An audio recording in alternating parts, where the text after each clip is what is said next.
Hugues-Édouard Alexander, Pentecôtisme ou christianisme. Chapitre 1. Introduction. L'Église chrétienne a toujours eu ses difficultés au-dedans et au-dehors.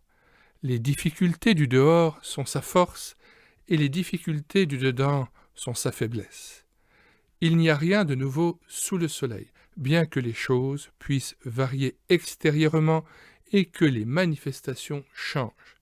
Le sujet que nous exposons ici représente un phénomène d'ordre spirituel qui, disons-le tout de suite, n'a pas commencé au jour de la Pentecôte, mais qui en est une excroissance venue quelque temps après dans la vie même de certaines d'entre les églises primitives.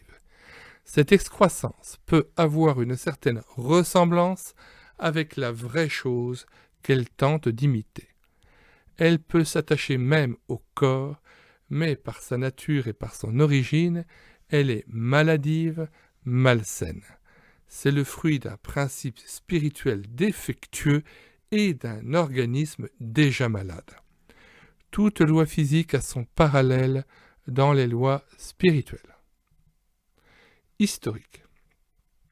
Chacune des églises apostoliques auxquelles écrivait l'apôtre Paul représente, par ses expériences et le message qui lui est adressé, un aspect spécial des dangers et des séductions séculaires de l'Église. Le texte divin de chaque épître révèle la vérité qui remédie aux dangers dont l'apôtre Paul avertit les croyants. Ainsi, l'enseignement qui découle de l'un et de l'autre forme un avertissement complet. Les églises de l'Achaïe, principalement celles de Corinthe, étaient affligées de différents maux spirituels, parmi lesquels se trouvaient l'abus, l'exagération et la contrefaçon des dons spirituels, faits qui se sont renouvelés au travers des siècles sous diverses formes. Dans ses messages aux Corinthiens, l'apôtre Paul parle de l'enseignement d'un autre évangile, 2 Corinthiens 11, 4, qui n'est donc pas l'évangile véritable, bien qu'il lui ressemble peut-être. Il leur parle encore d'un autre Jésus qui n'est pas le Seigneur Jésus-Christ, et aussi d'un autre esprit qui n'est pas le Saint-Esprit. Et il ajoute qu'il existe un état spirituel qui fait que le croyant supporte fort bien ces choses. Une contrefaçon doit nécessairement ressembler autant que possible à la chose qu'elle imite. C'est précisément à ce sujet que l'apôtre Paul dit « Il ne faut point s'en étonner » 2 Corinthiens 2, 14, 15. Il n'est donc pas surprenant que bien des croyants soient tout disposés d'abord à embrasser ces contrefaçons et ensuite à les supporter fort bien 2 Corinthiens 2, 4. La Bible donne aux chrétiens l'explication de toutes choses. Elle a toujours raison, ce qui ne veut pas dire que nos interprétations de la Bible soient toujours justes. Et c'est parce que, de nos jours, un grand nombre de fidèles sont si peu affermis dans la parole qu'ils se laissent si facilement emporter comme des enfants par tout vent de doctrine et d'esprit pour être séduits par la ruse de l'ennemi qui sait cruellement et perfidement profiter de l'état déplorable de l'Église chrétienne, Éphésiens 4, verset 14. Il est utile et nécessaire de dire ici qu'en écrivant ces lignes, nous n'avons nullement l'intention de faire des personnalités. Nous parlons d'un principe, d'un état spirituel dont le Saint-Esprit a parlé dans des termes clairs et solennels. Nul n'est hors de danger, nul ne peut se dire hors d'atteinte des ruses et des séductions de Satan, l'affirmer prouverait précisément le contraire. Que celui qui croit être debout prenne garde qu'il ne tombe, 1 Corinthiens 10, verset 12. C'est l'Église de Dieu, ce sont ses propres enfants que Dieu met en garde contre Satan déguisé en ange de lumière. Pourquoi se sentir blessé par cet avertissement divin? Écoutons ce que l'Esprit dit aux églises et nous serons certainement gardés et conduits. Le lion rugissant et l'ange de lumière sont deux titres inspirés dévoilant l'activité de Satan à l'égard des saints. 1 Pierre 5, versets 8 et 9. 2 Corinthiens 11, verset 14. Ici, nous tenons à éviter tout équivoque et à affirmer avec précision que s'il existe telle chose reconnue par le nom de mouvement de Pentecôte, il y a aussi un certain nombre considérable de chrétiens qui se défendent, parfois même avec empressement, d'être de ce mouvement, mais qui ont néanmoins un très fort esprit pentecôtiste. C'est pourquoi nous jugeons nécessaire de parler de pentecôtisme, car tout en prétendant ne pas appartenir à ce mouvement, on peut avoir certaines conceptions mentales et certaines interprétations erronées qui nécessairement engendrent un esprit qui n'est rien d'autre qu'un esprit étranger, semblable à celui du pentecôtisme.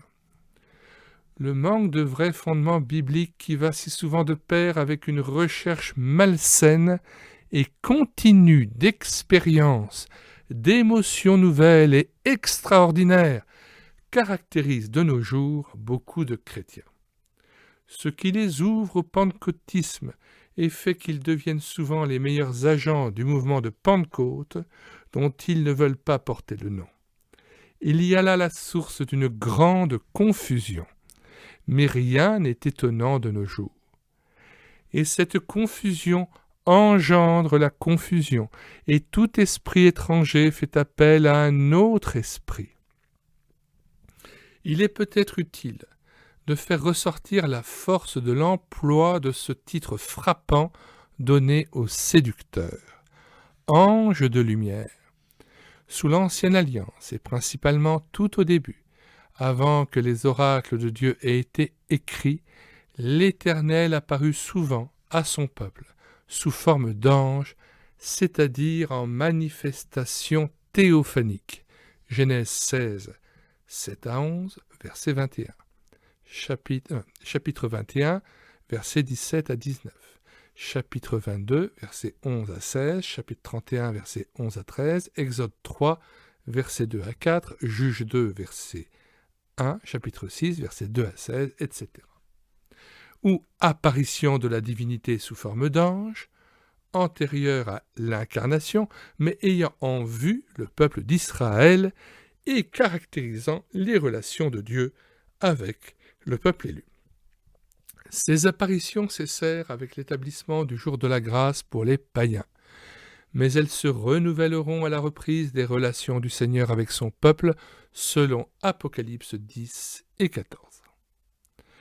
De prétendues manifestations d'anges pendant la dispensation de l'Église ne peuvent émaner de Dieu qui, lui, ne parle plus de cette manière. Hébreux 1, verset 1. Les égarements spirituels et les conceptions mentales qui caractérisent le pentecôtisme vont souvent de pair avec les visions, les manifestations d'anges, les communications de soi-disant révélation, ordre, direction, qui ne peuvent être autre chose que les séductions dont l'ange de lumière use pendant le temps présent. Ces manifestations extraordinaires sont contraires aux lois et aux principes divins établis pour chacune des différentes dispensations qui composent l'histoire de la révélation divine. L'apôtre affirme cela dans Hébreux 1, versets 1 à 3 et chapitre 2, versets 1 à 3. Le ministère de l'ange a caractérisé l'ancienne économie et a conduit à Christ qui, lui, exclut nécessairement tout autre médiateur. Mais par contre, dans les premiers chapitres des Actes, son œuvre fut confirmée devant le peuple juif par des signes et des miracles et les dons du Saint-Esprit, car le juif, fort des promesses messianiques, demande des signes, et ils lui sont accordés. Matthieu 12, verset 38, 1 Corinthiens 1, verset 22. Mais ce sont là, précisément, ces premiers éléments que l'apôtre Paul nous exhorte à délaisser pour tendre à la maturité en Christ, afin de ne plus être des enfants qui ont besoin de ces choses, mais qui sont incapables de comprendre la parole de justice. cette grande nécessité des temps où nous sommes arrivés. Hébreux 5, versets 12 à 14, chapitre 6, verset 1. Seule cette parole de justice communique ce dont l'Église a un si grand besoin, le discernement. La parole envisage les dons et les miracles qu'ont connus les chrétiens de la première génération de l'Église, comme les dons qui se rattachent à ses débuts, au temps où elle venait de naître, où l'Évangile fut offert premièrement aux Juifs. Ce sont des signes d'enfance destinés à faire place à ce qui pouvait la conduire hors de l'état d'enfant. C'est en parlant de ce mal dont les Corinthiens étaient affligés que l'apôtre prononce ces paroles révélatrices et qui le sont encore davantage comparées au contexte des chapitres 12 et 14. Lorsque j'étais enfant, je parlais comme un enfant, je pensais comme un enfant, je raisonnais comme un enfant. Lorsque je suis devenu homme, j'ai fait disparaître ce qui était de l'enfant. 1 Corinthiens 13, verset 11.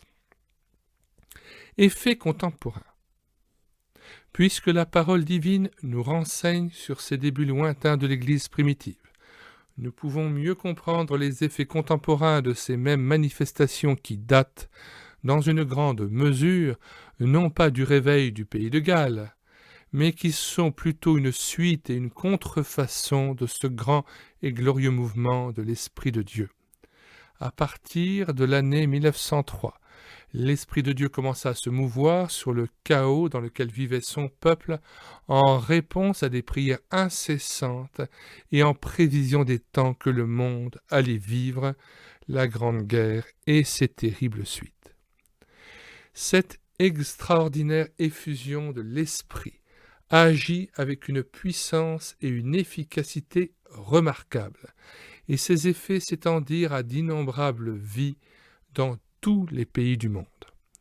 Les déplorables égarements et exagérations qui se développèrent ensuite ne portent nullement atteinte à la merveilleuse puissance originelle et à la bénédiction mondiale qui résultèrent de l'œuvre que Dieu accomplit alors.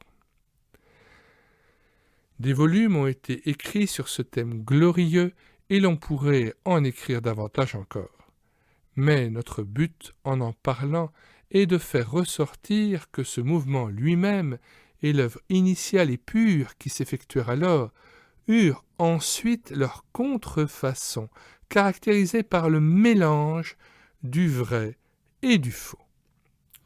L'œuvre de l'action biblique est elle-même un fruit du réveil original du pays de Galles, et c'est pourquoi elle a eu le privilège, quand le pentecôtisme fit sa première apparition en Suisse romande, il y a une quinzaine d'années, d'être la seule à lever la voix contre ce danger spirituel. Beaucoup l'ont écouté et lui en ont su gré. D'autres, selon l'habitude mentale qu'ils ont malheureusement prise, ont refusé ces avertissements. Que de désordre, de déception, de choses infiniment douloureuses auraient été évitées si l'on y avait prêté mieux l'oreille. L'erreur contient toujours un certain élément de vérité, et s'il existe telle chose que des esprits étrangers, des séductions spirituelles, il existe aussi de vrais et chers enfants du Seigneur, souvent sincères en ce qu'ils croient et dévoués en ce qu'ils font, mais cependant victimes de ces esprits séducteurs. Une loi spirituelle qui a toujours caractérisé les œuvres de Dieu depuis que le monde existe et qu'il est sous la puissance de Satan, menteur depuis le commencement, Jean 8, 44, est que tout ce qui est réellement divin est imité et contrefait. Plus l'œuvre est spirituelle, plus la contrefaçon est spirituelle et subtile. Il ne nous faut pas, répétons-le bien, nous en étonner. Au contraire, comme nous le dit l'apôtre Paul, il faut s'y attendre. Qu'il nous soit permis de redire ici avec insistance que nous n'avons nullement l'intention de juger aucun croyant, mais bien plutôt de les servir avec amour dans la vérité. En face des diverses manifestations du pentecôtisme, il est bien plus facile de se taire. L'attitude de la tolérance contemporaine coûte moins cher. Mais la tolérance à l'égard de doctrines aussi pernicieuses, pesée dans la balance du temps et des faits, apparaît dans sa vraie nature. C'est de la lâcheté, c'est l'esprit du siècle présent religieux, un esprit de confusion accompagné du refus de souffrir pour la vérité. L'amour n'agit pas ainsi, la vérité ne trafique pas de cette façon, elle ne se tait pas devant les risques que courent tant de membres de la famille de notre Père céleste. Il y a 16 ans, nous avons eu le privilège de prendre la plume en face des dangers qui vinrent se greffer à la suite du réveil. Un cortège de contrefaçons de la vraie effusion de l'esprit que Dieu accorda alors. Aujourd'hui, nous cédons à la demande de plusieurs et nous répondons aux besoins d'un grand nombre de croyants en écrivant ces lignes. Nous mettons le plan de cet ouvrage dans les commentaires de cette vidéo, ainsi que le lien de téléchargement sur médiathèquechrétienne.fr. Bonsoir à tous et à bientôt.